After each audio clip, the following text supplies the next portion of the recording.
kickoff here at Paul Brown Stadium in Cincinnati. Today, we're set for a good AFC matchup between the Miami Dolphins and the Cincinnati Bengals. And they'll be set up pretty nicely here as they have it up to the 35-yard line. Ball up to the 35 now as they come up on 1st and 10.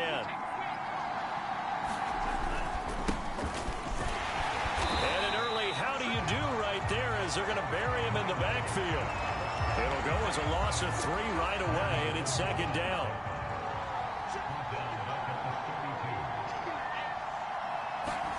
Throwing now is Tagovailoa. It's complete to Fuller. 6 yards is the pickup, and that'll lead to a 3rd down.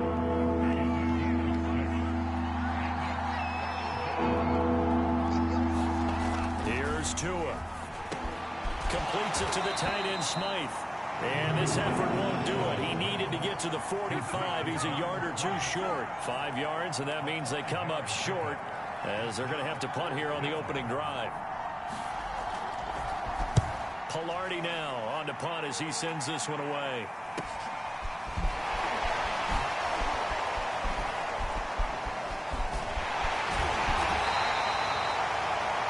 A 41-yard punt there with no return. And the Bengals will have a 1st and 10 from deep in their own territory.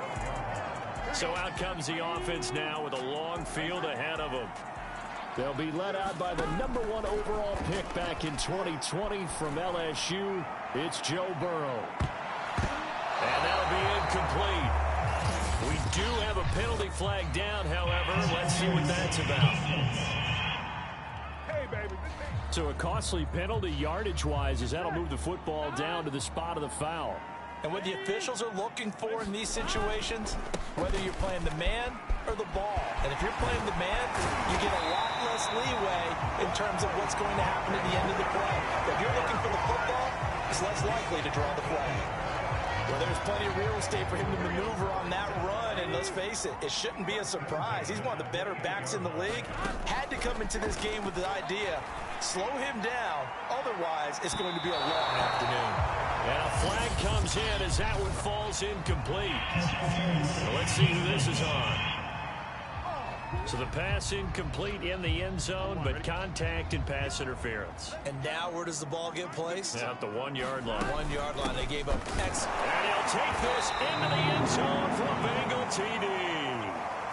Joe Mixon taking it in from a yard out. And the Bengals on just 2 plays have taken the lead. Extra point through the snowflakes, up and good. And it's now a 7-0 game. They had the short field, and they made quick work of it. Just 2 plays to get into the end zone. And not much on this one. Takes it from the 21. And they're going to start this drive in pretty good shape as they get it up past the 30. The Dolphins at the line ready for their next drive.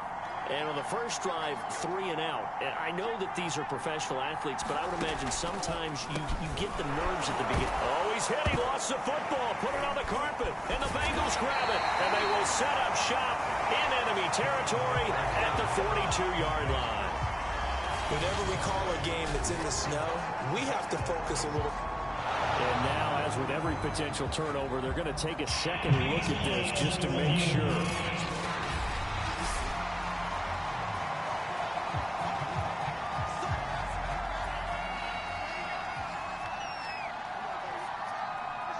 So that one overturned. They say the knee was down, and that will not be ruled a fumble. And his throw's going to be incomplete. From the snap, he certainly looked like he knew where he wanted to go with the ball, but surprise, that guy was covered. So that took his attention elsewhere to no avail. Tagovailoa going to try and throw on 3rd down. And he'll be taken down, but not before he gets into enemy territory. That was simply snap, rock, and fire. I mean, they didn't take long at all.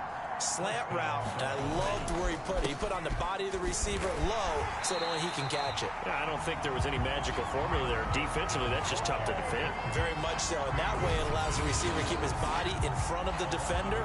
and not allow him to go through him to knock the ball away. Well, that's not an easy play for a defensive end because most of his responsibility has him getting upfield and working, but how about his vision to see where the play was going, crashed down inside, and tackled him for a loss. Tua throwing here complete to Gaskin. And he'll get it inside the 40 to the 39. And at his size, he's a smaller back. You can get him the football. He can kind of get lost, make someone miss. It's good for him. Yeah, it's great for him. I like what you said there. Sometimes he gets lost in the traffic a little bit. But get him out in the open field into some space. That plays to his strengths the best and keeps him out of it where all the big boys are. You know, make him make someone miss in the open field.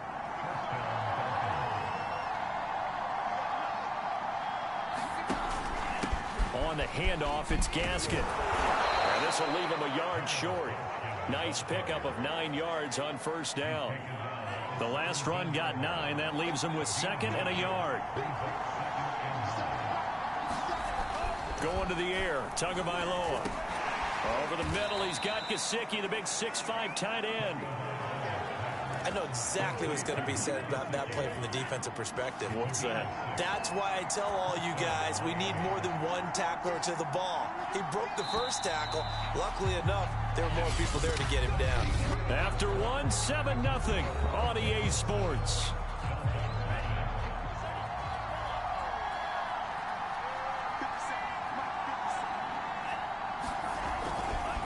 Here's Gaskin.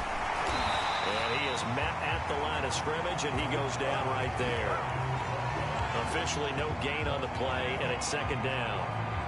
And the big fella stuffed that one up in a big way. I think doubling him has to be a priority because you can't move up to the next level if you don't take care of him first. Gaskin again on 2nd down. And he'll get this one down to about the 10-yard line. They do get a yard there, but only a yard. Leaves him with 3rd and 9 looming. Now Tua. Firing quickly here, and that's complete. And he's going to be taken down here, still a couple yards short of the first. They get 7 there, but it brings up 4th. I thought maybe when he caught it, he'd have a good chance of getting that first down, but that's a nice job of holding him up and preventing him from getting to the sticks. Sanders' kick is on the board, but still trailing. It's 7-3. So they wind up turning the turnover into points as they convert there for 3. Yeah, that was a nice job there to force the fumble. They recover, hand things over to their offense, and then the offense went down and got them 3. That alone, that's not enough to win a game, but both units able to do their jobs on these last 2 drives. Cincinnati coming back onto the field here for their 2nd drive. And for them, a touchdown their last go-around. Obviously, they'll be hoping to do that again. And when you start plotting for this drive, when you start thinking to yourself, okay, what are we going to do? You don't go away from what you did before because that worked, but you have to be prepared for wrinkles and counters because you know they'll make some adjustments. Play action. It's Burrow. And he'll be tackled right on the chalk of the 45. 2nd and short, that's a rundown, so it's definitely a good time to go play action if you're feeling it. And they do so and pick up a first down. Mixon with a first down carry. Pushing forward for 3 up to the 48. Not a lot of running room there, not a place to make a cut and kind of exit out because they had everything bottled up. Looked to me like the linemen were taking on their blocks really well and giving up no creases. And it's intercepted. Picked up by Xavier Howard. And he'll take this across midfield and inside the 45. So they tried to take the deep shot there, but this defense...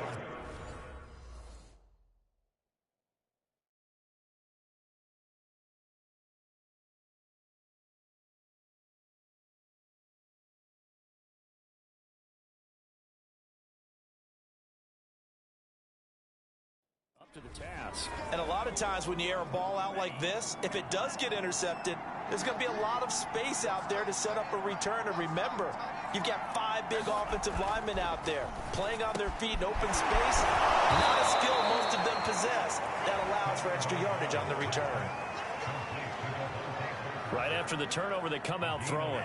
And that means it's a sudden change situation. We used to practice it on defense. Sudden change, get out there, stop the offense. But you typically run out there a little bit unsettled. I think that's why he came right out throwing the football, hoping to catch him off balance. And he did. They'll contain him to just 4. Second down. 2 minutes to play in this first half. 7-3, our score. A reminder, coming up at halftime, while the two of us head for warmer areas of the press box, we'll be sending you to Orlando, where Jonathan Coachman will have highlights and analysis on this first half.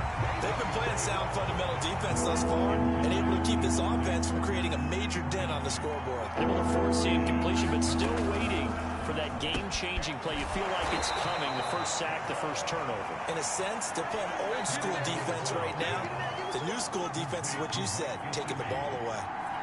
This offense finding its legs now. Here's another 1st and 10. And he's got his tight end. It's Mike Gesicki.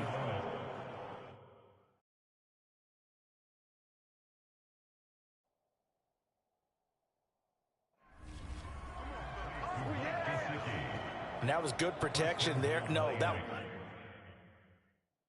was great protection there because it allowed him to lock in on his receiver. Although I think he was looking for his tight end on the corner route all the way. Touchdown!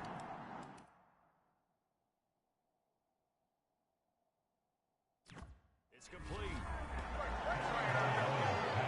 You get down near the goal line, this is where having a sure-handed tight end becomes a luxury. And it